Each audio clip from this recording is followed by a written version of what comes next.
Tamko la viongozi wa Kiislamu kuhusu maridhiano na ujenzi wa mustakabali mwema wa Tanzania. Sifa njema zote ni za Mwenyezi Mungu, muumba wa mbingu, ardhi na vilivyomo, Mola wa haki, amani na uadilifu. Rehema na amani zimshukie Mtume Muhammad sallallahu alayhi wasallam, mwenye kuongoza kwenye njia ya amani, salama, haki, uadilifu na kuvumiliana.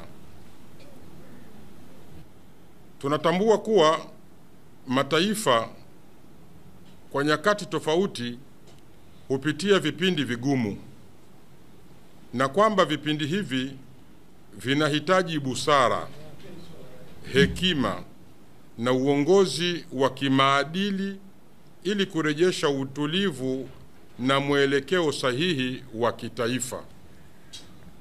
Sisi viongozi wa Kiislamu nchini Tanzania tumekusanyika hapa kutoa tamko hili mahsusi kwa Watanzania wote bila ubaguzi wa imani, kabila, rangi au itikadi yoyote ya kisiasa.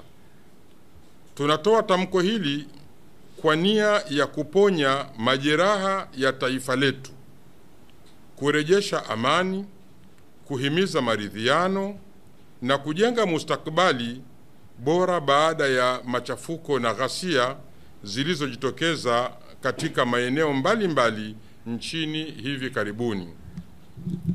Namba 1, kauli ya kuhusu maisha ya Watanzania.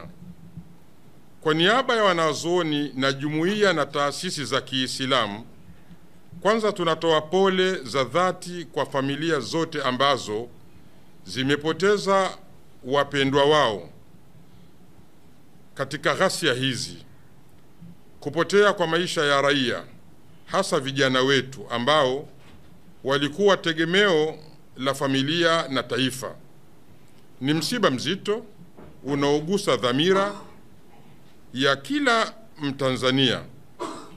Hatuoni vifo hivi kama takwimu, bali kama uchungu halisi, pengo lisilozibika na maumivu ambayo hayana kipimo katika nyoyo za watu, ndugu na jamii nzima. Mwenyezi Mungu anasema, mwenye kumuua mtu mmoja bila ya mtu huyo kuwa muuaji au bila ya kufanya ufisadi katika ardhi, basi ni kama ameua watu wote. Na mwenye kuokoa uhai wa mtu mmoja, basi ni kama ameokoa uhai wa watu wote. Surat Al-Maida, sura ya 5 aya namba 32. Tunatoa pia pole kwa ndugu zetu wote waliojeruhiwa katika matukio haya. Majeraha yao ya mwili na ya nafsi ni kumbukumbu ya maumivu ambayo yanahitaji uponyaji wa kitaifa, huruma na juhudi za pamoja kurejesha tumaini katika jamii.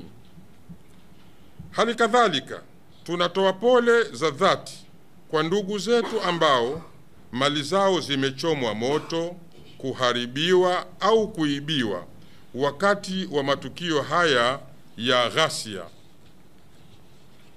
Mali, iwe ni nyumba, biashara au rasilimali za kujikimu, ni jeraha kubwa katika maisha ya wananchi, kwani mali ni jasho, ni matumaini na mara nyingi ndiyo uti wa mgongo wa familia husika.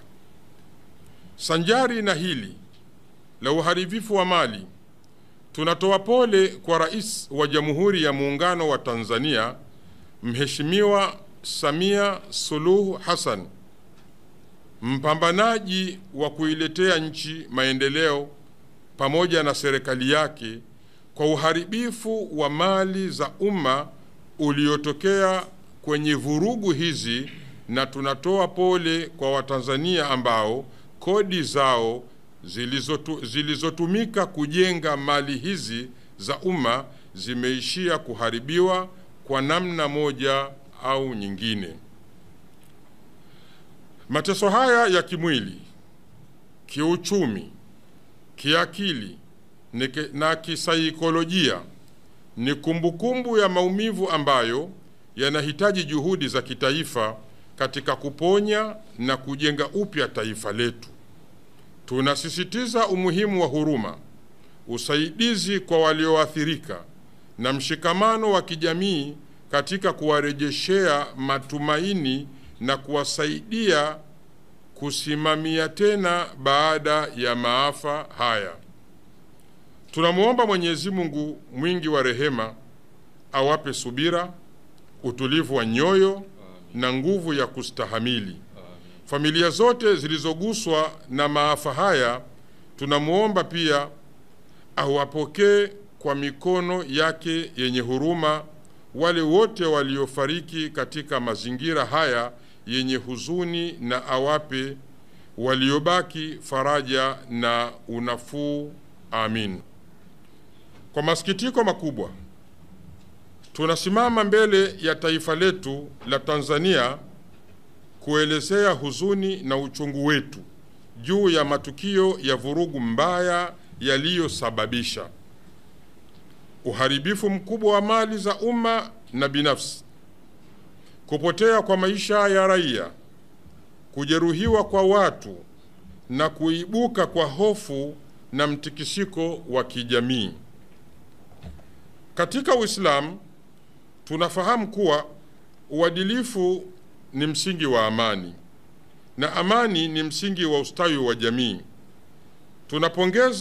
Tunapoongea juu ya uharibifu wa mali, tunaikumbuka kauli ya Mtume, rehema na amani zimfikie. Mtume, rehema na amani ziwe juu yake, aliulizwa, ewe Mtume wa Mwenyezi Mungu, ni aina gani ya Uislamu iliyo bora zaidi? Akasema, ni Uislamu wa yule ambaye Waislamu wengine wako salama kutokana na ulimi wake na mkono wake. Rejea Sahihi al-Bukhari, hadithi namba 11. Kwa hiyo, tendo lolote linaloleta uharibifu, uwizi, vurugu au kupoteza maisha siyo tu kosa la kisheria, bali pia ni kosa la kimaadili na dhambi ya kiroho. Tunalaani vikali aina zote za ghasia, uwizi, uchomaji wa vituo vya polisi, vituo vya mwendokasi, vituo vya mafuta na uharibifu wa mali zote za umma na za watu binafsi, ikiwemo jaribio la kuangamiza mali mbalimbali, iwe chanzo chake ni hasira za kisiasa, uchochezi wa kidini au mkanganyiko wa taarifa na propaganda. Wito kwa viongozi wa dini zote. Kama viongozi wa dini, tunasisitiza kwamba amani ndiyo ngao kuu ya taifa letu na ni lazima itangulizwe juu ya hisia na misukumo ya muda mfupi na mrefu. Kila mmoja wetu, wananchi, vijana, wanasiasa, viongozi wa serikali, wana usalama, taasisi pamoja na nyumba za ibada, na sisi wenyewe viongozi wa dini, tuna wajibu wa kujenga utamaduni wa kuzuia chuki, ghasia na maovu kabla hayajachipua, kwa kuhimiza mazungumzo, maridhiano, hekima, busara na ustaarabu katika kushughulikia tofauti zetu, na katu tusiwe sehemu au washiriki wa kuchochea vurugu na umwagaji damu, mazingira yaliyopelekea machafuko. Ingawa lugha ya kulaani ghasia na vurugu za kisiasa ni muhimu, tunatambua kuwa matukio kama haya hayazuki bila sababu. kila taifa duniani hupitia nyakati ambapo vijana wake au baadhi ya wananchi wake wanatoa hisia zao kwa njia isiyo ya utulivu kutokana na kutoridhika na baadhi ya mambo ya kisiasa na kiutawala, kutokusikilizwa maoni yao au kusikilizwa na kupuuzwa, upotoshaji wa taarifa kwa njia mbalimbali hususan mitandaoni, shinikizo au ushawishi wa makundi ya nje au ndani ya nchi yenye malengo ya kiuchumi, kidini au kisiasa. Ni jukumu letu kama viongozi wa dini kusema ukweli kwa upande zote kwamba vurugu hazijengi nchi, lakini pia kupuuza sauti za wananchi au kuchelewesha majadiliano ya kitaifa kunaleta misuguano inayoweza kulipuka na kuliangamiza taifa letu. Tunatoa wito kwa serikali kuweka utaratibu wenye uwazi na ustahamilivu wa kusikiliza hoja za wananchi bila vitisho, na inapotokea ghasia kuzishughulikia bila kutumia nguvu zinazozidi kiwango na bila kukwaza misingi ya haki za binadamu. Namba 4, kuhusu hatua ya Rais wa Jamhuri ya Muungano wa Tanzania, hotuba ya Mheshimiwa Rais Samia Suluhu Hassan aliyoitoa katika ufunguzi wa Bunge la 13 imeweka wazi dira mpya ya matumaini na mwelekeo chanya kwa taifa letu. Katika hotuba hiyo, Mheshimiwa Rais ameeleza hatua muhimu zifuatazo: kuunda tume maalumu ya uchunguzi kwa lengo la kuchunguza kwa kina mazingira yaliyopelekea sintofahamu na malalamiko na kuhakikisha ukweli, uwazi na haki vinapatikana bila upendeleo. Kuachiliwa kwa vijana waliokabiliwa na mashtaka mazito, hususan wale waliojikuta wakivutwa na mkumbo wakati wa vurugu bila dhamira ya uhalifu, hatua inayoonyesha huruma, ustahamilivu na dhamira ya kupoza na kuponya majeraha ya wananchi. Kutoa dira ya maendeleo ya miaka 5 ikijumuisha mageuzi makubwa ya kiuchumi, kijamii na kisiasa ili kuimarisha msingi wa maendeleo ya nchi au ustawi wa vizazi vijavyo. Kuanza kwa mchakato wa marekebisho ya katiba ndani ya siku 100, hatua muhimu inayojibu kilio cha muda mrefu cha Watanzania kuhusu utawala bora, ushirikishwaji, haki na uadilifu katika mifumo ya kiserikali nchini Tanzania.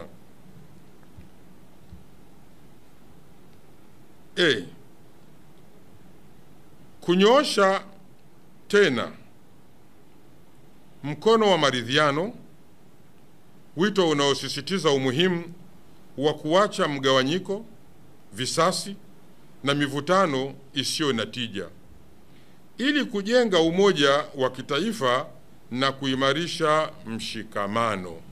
Sisi kama viongozi wa dini ya Kiislamu nchini Tanzania na sehemu ya jamii ya Watanzania tunaunga mkono kikamilifu mwelekeo huu mzima wa busara za hali ya juu na kiuongozi uliotolewa na Mheshimiwa Rais. Tunaona hatua hizi kama mwanzo wa safari mpya ya kutibu majeraha ya taifa, kuponya mioyo iliyoumia na kurejesha matumaini ya Watanzania wote bila ubaguzi wa kimadhehebu, kidini, kikanda, kikabila na kichama.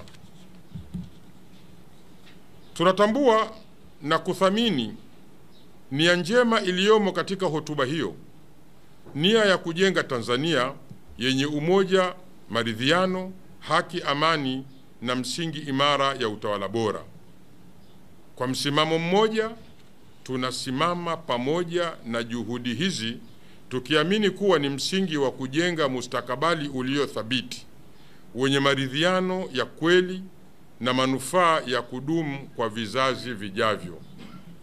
Kwa hivyo, tunatoa wito kwa taasisi za dini, vyama vya siasa, vijana, wazee, viongozi wa serikali, asasi za kijamii na kila Mtanzania mwenye kutanguliza maslahi ya taifa kuunga mkono kwa dhati mchakato huu wa kitaifa. Ni kweli, kupitia ushirikiano, hekima, mazungumzo na maridhiano ndiyo tutaweza kujenga Tanzania tuliyoikariri, yenye amani, heshima, maendeleo na uadilifu. Tunaunga mkono, tunayaheshimu na kuyapongeza maamuzi haya kwa sababu yanarejesha tumaini kwa wananchi na yanafungua njia ya mazungumzo badala ya makabiliano na mapambano.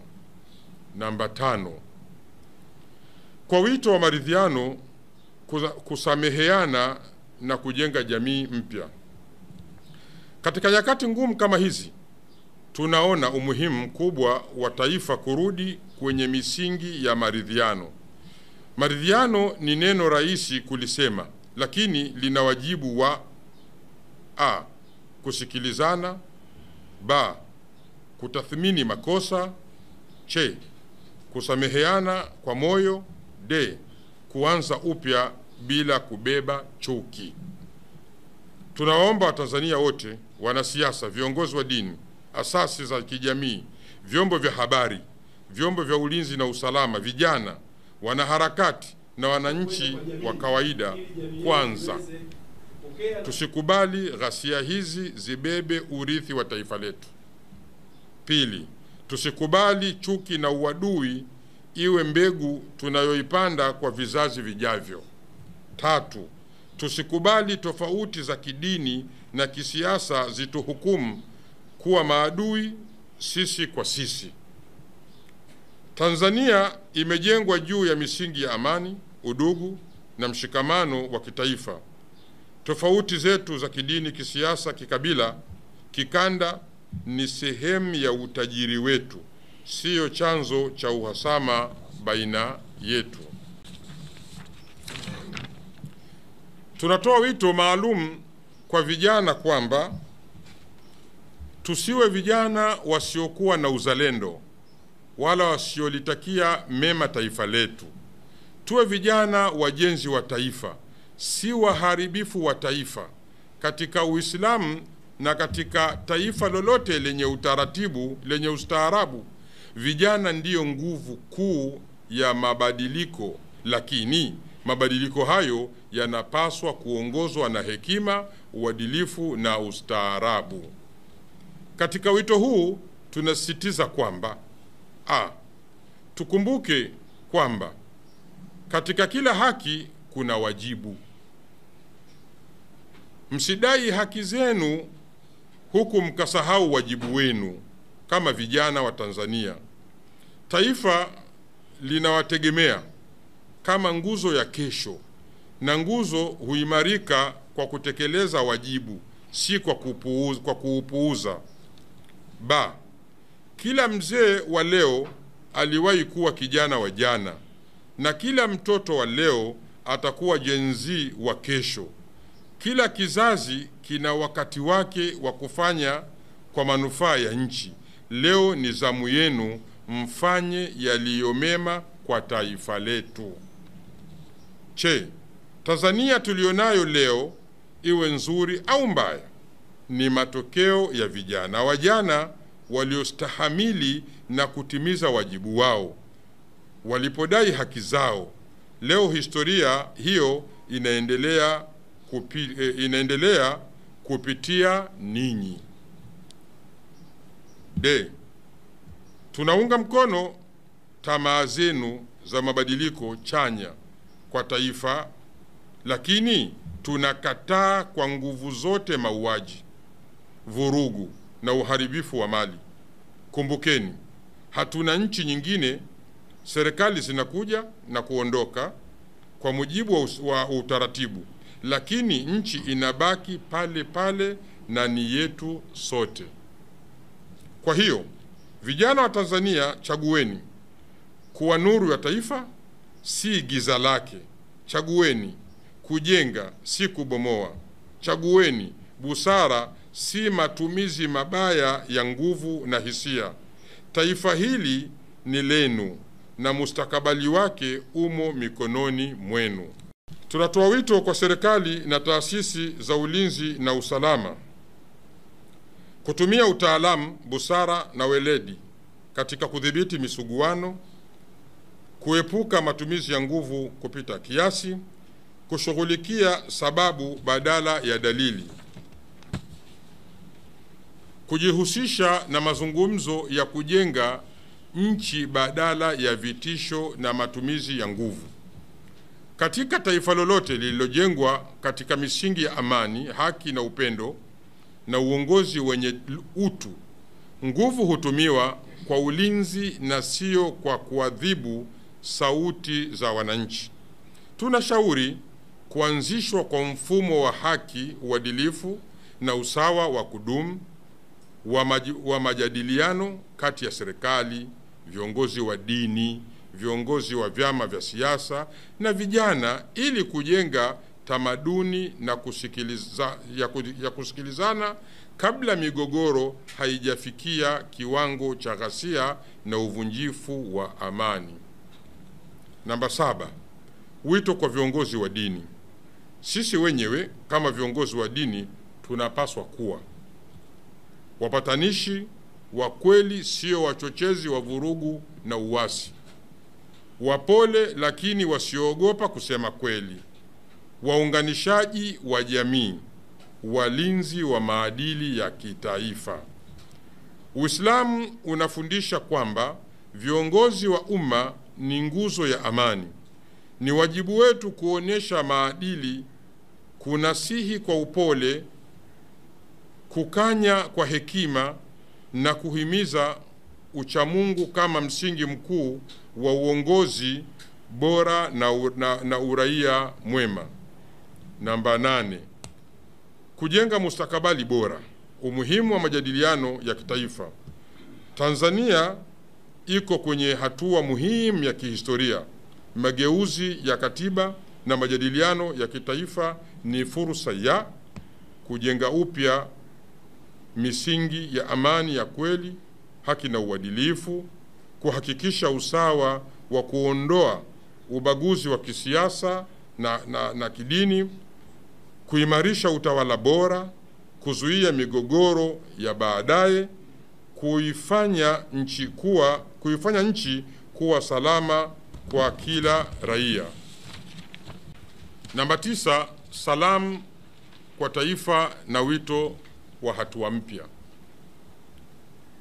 Tunawasihi wa Tanzania wote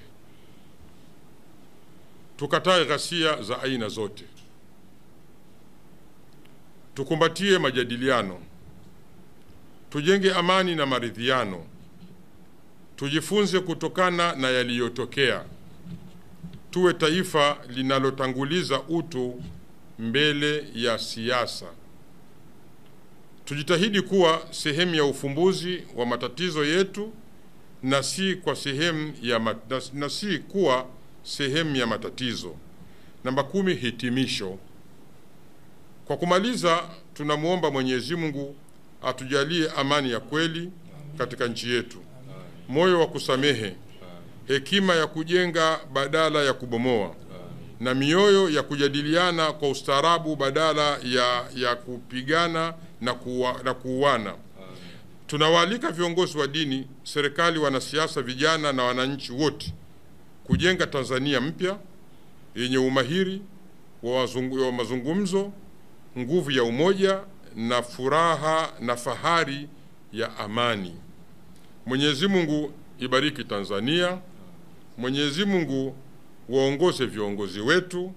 Mwenyezi Mungu waondolee watu wake fitna, chuki na mgawanyiko.